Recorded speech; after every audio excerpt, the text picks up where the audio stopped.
Hello everyone. आज की class में हम लोग महिला सुपरवाइज़र के लिए मैथ्स की क्लास शुरू करने जा रहे हैं। मैथ्स में हमारा फर्स्ट टॉपिक दिया गया है दशमलव प्रणाली। तो आज की क्लास हम लेंगे दशमलव प्रणाली के ऊपर। तो दशमलव प्रणाली के बारे में बहुत बेसिक से क्वेश्चंस करेंगे, जिस टाइप के क्वेश्चन आपके एग्ज़ाम्स में आते हैं। ठीक है, तो शुरू करते हैं। सबसे पहले आपको पता होना चाहिए कि दशमलव प्रणाली, आपके दशमलव नंबर्स होते कैसे हैं। तो कैसे होते हैं दशमलव नंबर्स, जैसे 2.3, 4.9, 7.62 इस टाइप के नंबर्स होते हैं। इनको हम बोलते हैं दशमलव नंबर्स। ठीक है, तो हम लोग इसको यही चीज़ें इसमें देखने वाले हैं।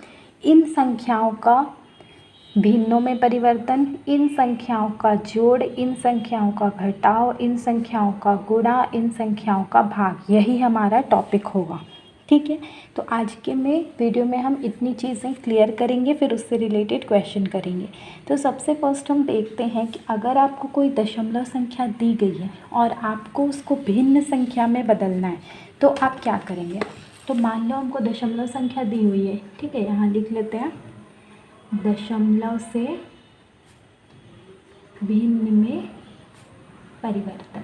तो जब आपको दशमलव संख्या दी हुई है और इसको भिन्न में बदलना है तो उसके लिए आप क्या करोगे। मान लो संख्या है 2.43, तो आप इस संख्या को लिख लोगे अंश में। हर में क्या करना है, पॉइंट की जगह पे 1 लगाना है और पॉइंट के बाद जितने नंबर्स हैं उतने 0 लगाने। ठीक है, मान लो हमको नंबर दिया है 3.084, तो हम क्या करेंगे, जो नंबर दिया है वो लिख लेंगे। तो क्या लिखोगे 3084, उसके बाद पॉइंट लगाओगे। तो पॉइंट की जगह क्या लिखते हैं 1, पॉइंट के बाद कितने नंबर्स हैं 3, तो आप 3 0 लगा दो। तो ये हो गया 3084/1000। तो ऐसा चेंज करते हैं हम दशमलव संख्या को भिन्न संख्या में। ठीक है, बट अगर मान लो आपको संख्या दी हुई है 2.090, तो आप क्या करोगे, 2.090 को हमने क्या लिखा, 2090 डिवाइडेड बाई, पॉइंट की जगह पे क्या है 1, पॉइंट के बाद 3 नंबर है तो 3 0 लगाए। ठीक है, तो आपको ऑप्शन में हो सकता है ये आंसर दे, या फिर ऑप्शन में आपको दे सकता है 209/100। तो उसके लिए आपको क्या करना है, जब भी संख्या के पीछे में 0 रहता है तो वो नीचे वाले एक 0 से कैंसिल आउट हो जाता है। पर ये 0 जो है इन दोनों संख्या के बीच में है, तो आप इन दोनों को कट नहीं करोगे। ठीक है, आप क्या करोगे, सिर्फ लास्ट वाले को कट करोगे और आपका आंसर होगा 209/100। ये चीज़ क्लियर है, ये एक नियम है। ठीक है, इसको याद रखेंगे बहुत अच्छे से तो हमारा क्वेश्चन बन जाएगा। आपको ये याद रखना है कि मान लो आपको दशमलव संख्या दी हुई है 2.4, तो स्टैंडर्ड फॉर्म क्या होता है कि दशमलव के बाद मोस्टली 2 संख्या लिखते हैं। तो दशमलव के बाद अगर आप एक 0 लगा दोगे तो इसके मान में कोई परिवर्तन नहीं होगा। क्यों नहीं होगा, क्योंकि देखो आप यहाँ 0 लगाए तो यहाँ 0 बढ़ गया और ये 0 0 कैंसिल हो गया, तो आंसर तो वही नंबर आया। इसीलिए अगर आप दशमलव के बाद 0 लगा देते हो तो इसके मान में कोई परिवर्तन नहीं होता है। ठीक है, इसके बाद हम नेक्स्ट चीज़ देखेंगे, अगर भिन्न के अंश और हर में दशमलव की संख्या समान थी तो हमने उन दोनों को कैंसिल आउट कर दी। तो यहाँ दशमलव से भिन्न में परिवर्तन समझ आ गया। अब अगर हमको संख्या दी हुई है भिन्न में और हमको भिन्न से चेंज करना है दशमलव में, तब हम क्या करेंगे। तो अगर आपको संख्या भिन्न में दी हुई है और आपको बोला जा रहा है कि भिन्न से आपको दशमलव में चेंज करनी है, मान लो हमको दिया है 25/10, तो आप क्या करोगे, संख्या को वैसा का वैसा लिख दोगे। ठीक है, और 0 देखोगे, कितना 0 है, एक 0, तो आप पीछे से, आगे से नहीं, पीछे से जितने 0 है उतनी संख्या के पहले पॉइंट लगाओगे। तो ये बनेगा 2.5। मान लो हमको दिया है 4936 डिवाइडेड बाई 100, ठीक है, या 49369 ऐसा दिया। ठीक, तो हम क्या लिखेंगे 49369, नीचे में कितने 0 है, 2 0, तो कितनी संख्या के बाद दशमलव लगाएंगे, 2 संख्या, तो क्या यहाँ लगाएंगे, नहीं, पीछे से 2 संख्या के बाद। तो हमारा आंसर होगा 493.69। ये चीज़ समझ आई। अगर आपको सिर्फ 10 100 ऐसा दिया है तब तो हमारा बन गया, पर अगर हमको संख्या दिया है, मान लो हमको संख्या दिया है 24/25, अब हम कैसा करेंगे? तो आप ना क्या कर सकते हो, इस संख्या को 100, 10, 1000 ऐसा बनाने की कोशिश कर सकते हो। तो हम देखेंगे कि 25 में कौन सी संख्या का गुणा करने से 100 आ सकता है। तो 25 में 4 का गुणा करते हो तो 100 आ जाता है। तो जब हम नीचे में जिस संख्या का गुणा करते हैं उसी संख्या का ऊपर में भी करते हैं, ताकि ये दोनों कैंसिल आउट होकर 1 हो जाए, मतलब हमने संख्या में कोई चेंज नहीं किया। ठीक है, तो यहाँ पे कितना हो गया? 24 चौक 96 और 25 चौक 100। ठीक है, अब हम दशमलव लगाएंगे तो कैसे लिखेंगे? संख्या लिखेंगे, 2 0 है तो पीछे से 2 संख्या के पहले पॉइंट लगे, अब सामने में कुछ नहीं है तो आप 0 लगा दो, तो ये हो जाएगा 0.96। अब मान लो आपको संख्या दी हुई है 27/50। अब तो हम नहीं कर सकते 27/50 को, यहाँ 25 में 4 का गुणा किए थे तो 50 में कितने का गुणा कर सकते हैं? 2 का। तो 27 दूनी 54 और 50 दूनी 100। फिर 2 संख्या है तो पीछे से 2 संख्या के पहले पॉइंट लगा के यहाँ 0 बन जाएगा। ठीक है, आई थिंक ये चीज़ क्लियर हो गई होगी। अब अगर आपको मान लो यहाँ पे 50, 25 ऐसा दिया था, पर अगर हमको दिया है 19/7। ठीक है, अब हमको क्या दिया है? 19/7। अब हम इसको तो नहीं चेंज कर सकते, 7 में कुछ भी गुणा करो वो 100 आ ही नहीं सकता। तो हम क्या करेंगे? इसको भाग करने की विधि लगाते हैं। हर को लिखना यहाँ पर और अंश को लिखना यहाँ पर, ये होता है भाजक और ये होता है भाज्य। ठीक है, तो हर को हमेशा भाजक में लिखते हैं और अंश को हमेशा भाज्य में। अब हम भाग करेंगे तो 7 के पहाड़ा में 19 नहीं आता, पर 7 दूनी 14 आता है, 9 में से 4 घटा 5। अब हम क्या करते हैं? यहाँ दशमलव लगा देते हैं। जब यहाँ दशमलव लगाते हैं तो यहाँ 0 लगता है। ठीक है, तो अब 7 के पहाड़े में 50 आता है क्या? नहीं, पर 50 से कम क्या आता है? 49। तो 7 सत्ते 49, 50 में से 49 गया तो 1। अब दशमलव लगा हुआ है तो आप 0 लगा सकते हो, तो 7 एकम 7। 10 में से 7 गया तो 3, फिर 0 लगा लो, 7 चौक 28। 30 में से 28 गया तो 2, फिर 0 लगा लो, 7 दूनी 14। 20 में से 14 गया तो 6, फिर 0 लगा लो, 7 अट्ठे 56, फिर बचा 4। अब देखो आपका कंटिन्यू भाग जाते जा रहे हैं, तो आपको इतना ज़्यादा भाग देने की ज़रूरत नहीं है। आप क्या करोगे? दशमलव के बाद 3 संख्या तक भाग देना। ठीक है, जब आप दशमलव के बाद 3 संख्या तक भाग देते हो तो ये क्या आ गया? 2.714। आपका स्टैंडर्ड फॉर्म हमने क्या बताया था? दशमलव के बाद 2 संख्या लिखनी होती है, तो हम दशमलव के बाद 2 संख्या ही लिखेंगे। लेकिन कैसे लिखेंगे? यहाँ तो 2.714 है। तो आपको नियम याद रखना चाहिए, अगर तीसरी संख्या 5 से कम है, ठीक है, तो दूसरी संख्या सेम लिखाएगी। तो ये 2.714 है, तो आंसर हो जाएगा 2.71। इसको बोलते हैं राउंड ऑफ करना। ठीक, अब अगर तीसरी संख्या 5 से ज़्यादा है तो उस कंडीशन में क्या होगा? दूसरी संख्या +1, मतलब मान लो ये रहता 2.717, तो आप क्या लिखते? 2.72। ठीक, अब ये हमको तो दूसरा समझ आ गया, लेकिन तीसरी चीज़, अगर तीसरी संख्या 5 हो तब आप क्या करोगे? तब आप दूसरी संख्या चेक करोगे। ठीक है, अगर दूसरी संख्या सम है तो सेम वही नंबर लिख दोगे, अगर विषम है तो 1 प्लस कर दोगे। मतलब मान लो हमको दिया है 2.715, तो ये विषम है, इसीलिए हम क्या करेंगे? 2.72 लिखेंगे। पर अगर ये रहता 2.725, तो क्योंकि ये 5 है तो दूसरी संख्या चेक करेंगे, और दूसरी संख्या क्या है? सम संख्या, तो 2.72 ही आंसर होगा। ये चीज़ क्लियर है? कैसा करना है आपको? ये बहुत सिंपल सी चीज़ है, लेकिन समझने हैं, क्योंकि अगर ये समझ आएगी तो बहुत अच्छे से आपके नंबर्स आएंगे। ठीक है, तो ये होता है हमारा दशमलव प्रणाली। दशमलव प्रणाली में हमने आज बहुत छोटी छोटी चीज़ें देखी। ये छोटी छोटी चीज़ें आपको लेकिन समझनी होगी, तभी आप इसमें के क्वेश्चंस कर सकते हैं। ठीक है, आगे हम बढ़ेंगे नेक्स्ट टॉपिक पर। तो नेक्स्ट टॉपिक हम इसमें क्या लेते हैं, तो दशमलव का भिन्न में और भिन्न का दशमलव में चेंज हमने देख लिया। अब हम नेक्स्ट टॉपिक क्या लेंगे, सरल करो।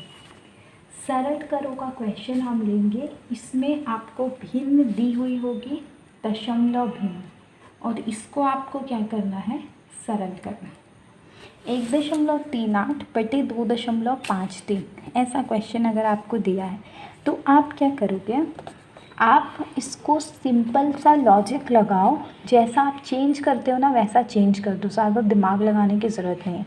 138 253 लिख दो, यहाँ पे गुणे का निशान लगाओ, पॉइंट की जगह पे 1, पॉइंट के बाद कितने नंबर है 2, तो 2 0, पॉइंट की जगह पे 1, पॉइंट के बाद कितने नंबर है 2, तो 2 0, ये दोनों कट गया, कितना आया 138 बटे 253। अब ये दोनों अगर सेम नंबर से कट होते हैं तो आप कट करोगे। तो देखते हैं, ये 138 बटे 253 है, 8 3 11 1 12, 3 5 8 2 10, 3 से तो कट होगा नहीं, तो कौन से नंबर से कट हो रहा है ये चेक करेंगे। तो दोनों किससे कट हो सकता है, 3 से नहीं हो रहा है, 5 से नहीं होगा, 7 से भी नहीं होगा।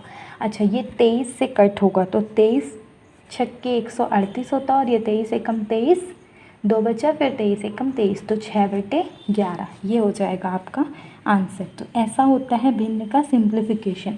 अब अगर मान लो आपको नंबर दिया है 0.355 अपॉन 0.426 ऐसा, ठीक है, तो आप क्या करोगे, 0.355 है तो 355 लिखो, 426 है तो 426 लिखो, इंटू इसका नीचे लिखेंगे, इसका ऊपर। तो पॉइंट की जगह 1, पॉइंट के बाद 3 नंबर है तो 3 0, पॉइंट की जगह 1, 3 नंबर है तो 3 0, ये दोनों कट गया, कितना आया 355 बटे 426। अब ये दोनों अगर किसी सेम नंबर से डिवाइड होते हैं तो कर दो, अगर नहीं होते हैं तो वही आपका आंसर है, ठीक है। अब मान लो आपको क्वेश्चन दिया है 0.25 अपॉन 0.0125, तो आप क्या लिखोगे, इसको 25 लिखोगे, इसको 125, ठीक है, गुणा 25 के बाद ये पॉइंट की जगह 1, 2 नंबर है तो 2 0, 1 और कितने नंबर है 4, तो 1 2 3 4 0, 1 2 1 2, 2 0 कट गए, ठीक है। अब ये 25 से कम 25, 25 पंजे 125, तो ये कितना बटा 100 बचे 100 बटे 5, तो ये 5 दूनी 10 और ये 0, 20 पंजे 100, तो ये हो जाएगा आपका आंसर। तो ऐसे ये क्वेश्चन सॉल्व होते हैं। अगर इस टाइप का क्वेश्चन पूछ लिया तो आपको सॉल्व करना है इस तरीके से, ठीक है। ये है सरल करने वाला क्वेश्चन। नेक्स्ट हम इसमें देखेंगे लाइक और अनलाइक डेसिमल। इसको बोलते हैं समान और असमान दशमलव, ठीक है। समान और असमान दशमलव किसको बोलते हैं, आपको बहुत सिंपल सा लॉजिक याद रखना है। 2.35 है, 3.4 है, 7.1 है, ठीक है। तो इसमें हमको 3 दशमलव दिए गए हैं, तो अगर आपको दिए गए हैं और आपको बताना है इनमें से लाइक दशमलव या समान दशमलव पहचानिए, तो आप क्या चेक करोगे, दशमलव के बाद अगर जो संख्या दी गई है वो समान है तो दशमलव लाइक डेसिमल है। कैसे, यहाँ दशमलव के बाद 1 2 2 संख्या दी गई है, पर यहाँ 1 और यहाँ भी 1 संख्या दी गई। क्या संख्या दी गई है वो नहीं, कितनी संख्या दी गई है वो देखना। तो यहाँ दशमलव के बाद 2 संख्या दी गई है और यहाँ दोनों में दशमलव के बाद 1 संख्या दी गई है, इसीलिए 3.4 और 7.1 ये दोनों क्या हुए, लाइक डेसिमल, और ये लाइक डेसिमल नहीं है, ठीक है। तो अगर हमको ऐसा दिया है और जो लाइक नहीं है वो क्या हो जाएगा, अनलाइक। तो अगर ऐसा दिया है तो आपको क्या करना है, आपको बहुत छोटी सी चीज़ याद रखनी है कि जब भी हमको इस टाइप का दिया है और हमको बोला जाए कि लाइक डेसिमल को अनलाइक डेसिमल को लाइक डेसिमल में आपको चेंज करना है, तो आप क्या करोगे, ये 2.35 है, 3.4 है, 7.1 है, तो यहाँ दशमलव के बाद कितने नंबर हैं, 2, तो इन सब में भी आप दशमलव के बाद 2 2 नंबर कर दोगे, तो पर हम क्या नंबर यहाँ पे ऐड करेंगे, हमने पीछे पढ़ा था कि दशमलव के बाद अगर आप ज़ीरो ऐड करते हो तो कोई चेंज नहीं आता, इसीलिए आप क्या करोगे, ज़ीरो ऐड कर दोगे। तो सब में दशमलव के बाद दो दो संख्या हो गई, तो ये सब क्या कहलाएगा, समान दशमलव। और ये समान दशमलव का रूल हमको याद रखना है, क्योंकि ये हमको दशमलव के जोड़ और घटाव में बहुत काम आना है। ठीक है, अगर मान लो आपको संख्या दी हुई है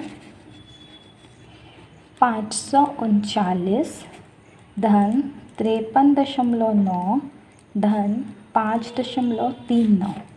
ठीक है, अब हमको इन संख्या को जोड़ना है, तो आप कैसा जोड़ोगे, इसको पहले आपको लिखना पड़ेगा एक के नीचे एक। तो ये 539 हो गया, इकाई दहाई सैकड़ा। अब इसमें देखो 53.9 है, तो यहाँ दशमलव है, इसमें दशमलव था नहीं। तो जब भी किसी संख्या में दशमलव नहीं रहता है, उसका मतलब होता है कि उस संख्या की इकाई के बाद आप दशमलव लगाओगे। ठीक है, जब दशमलव को जोड़ते हैं ना, तो कैसे जोड़ते हैं, दशमलव संख्या को ऐसा लिखते हैं कि दशमलव के नीचे दशमलव आए। तो 53.9 को आप कैसे लिखोगे, दशमलव के नीचे दशमलव आना चाहिए। अब 9 इधर आएगा और 53 इधर आएगा। अब यहाँ पे कोई नंबर नहीं है, तो आप क्या लगा दोगे, ज़ीरो। तो दोनों लाइक डेसिमल हो गए। अब ये 5.39 है, सेम रूल अपनाएंगे, दशमलव के नीचे दशमलव, 5 यहाँ लिखेंगे, 3 यहाँ, 9 यहाँ। अब यहाँ दो संख्या हो गई, इन दोनों में एक एक है, तो आप क्या लिखोगे, 2 ज़ीरो, और फिर ऐड कर दोगे, और ऐसे आपका क्वेश्चन सॉल्व होगा। अगर आप ऐसा नहीं लिखोगे ना, तो अगर आप मैथ्स में एक्सपर्ट हो तो कोई बात नहीं, फिर तो आप तो ऐसे ही सॉल्व कर सकते हो। बट अगर आपको मैथ्स में थोड़ी प्रॉब्लम होती है, तो ये क्वेश्चन इतना सिंपल आता है पर रॉन्ग हो जाता है। इसीलिए लाइक डेसिमल का कॉन्सेप्ट मैंने बताया, ताकि आप लाइक डेसिमल लिखो और उसको सॉल्व करो। ठीक है, अब मान लो हमको एक क्वेश्चन दिया है 0.735 प्लस 2.67 प्लस 3.8 प्लस 16.982 प्लस 0.03457। ठीक, अब ये नंबर दिया है। अब आपको बोला इसको ऐड करके क्या आंसर आएगा, तो आप कैसे लिखोगे, सबसे पहले फर्स्ट नंबर लिखो 0.735। अब आप लाइक डेसिमल का कॉन्सेप्ट याद रखो और नंबर लिखना याद रखो कि दशमलव यहाँ लगेगा, यहाँ 2, यहाँ 6, यहाँ 7, यहाँ कोई नंबर नहीं है तो 0। ठीक, 3.8 है तो दशमलव यहाँ लगेगा, 3 यहाँ, 8 यहाँ, 2 0। ठीक, अब ये देखो पॉइंट यहाँ लगेगा 6 1 9 8 2, फिर पॉइंट यहाँ लगेगा 0 0 3 4 5 7। ठीक है, अब यहाँ पे 2 0 2 0 2 0 2 0। अब बस, अब यहाँ पे देखो कोई नंबर नहीं है, तो आप चाहो तो यहाँ पर भी 0 ऐड कर सकते हो, अब इजीली ऐड कर पाओगे। ठीक है, तो यहाँ से हमको पॉइंट डालने में कोई प्रॉब्लम नहीं होगी और हम इजीली ऐड कर सकते हैं। सेम कॉन्सेप्ट आपका जाएगा सब्ट्रैक्शन के लिए। अगर आपको नंबर दिया है 63.061 माइनस 19.9678, ठीक है, तो आप क्या लिखेंगे, 63.061, पॉइंट के नीचे पॉइंट लिखेंगे, 19.9678। अब देखो यहाँ पे एक नंबर ज़्यादा है, तो यहाँ पे 0 लगाओ, अब माइनस कर दो, हो जाएगा। तो ये होता है हमारा डेसिमल का addition and subtraction. Multiplication division का कॉन्सेप्ट थोड़ा लेंदी है, तो वो हम नेक्स्ट क्लास में करेंगे। आई थिंक ये क्वेश्चंस आपको क्लियर हो गए होंगे। ठीक है, इससे रिलेटेड क्वेश्चन हम नेक्स्ट वीडियो में करेंगे। आज हमने डेसिमल का पूरा कॉन्सेप्ट देख लिया। नेक्स्ट वीडियो में हम देखेंगे कि डेसिमल को आपको आरोही अवरोही क्रम में कैसे जमाना है, कौन सा डेसिमल बड़ा है, कौन सा डेसिमल छोटा है, वो कैसे पता करोगे आप। उसके बाद कुछ क्वेश्चन सॉल्व करेंगे एडिशन सब्ट्रैक्शन से रिलेटेड। फिर तीसरे वीडियो में हम निकालेंगे मल्टीप्लिकेशन और डिवीज़न का कॉन्सेप्ट। आई होप ये वीडियो आपको क्लियर हो गई होगी। अगर नहीं हुई है तो रिपीट में देखिए, अगर कोई क्वेरी है तो कमेंट सेक्शन में लिख दे, ताकि हम उसको सॉल्व कर सकें। ठीक है, so thank you everyone for joining. If you like my effort, please hit the like button, comment if you have any query or suggestion, and share the video with your friends also. Thank you, have a nice day.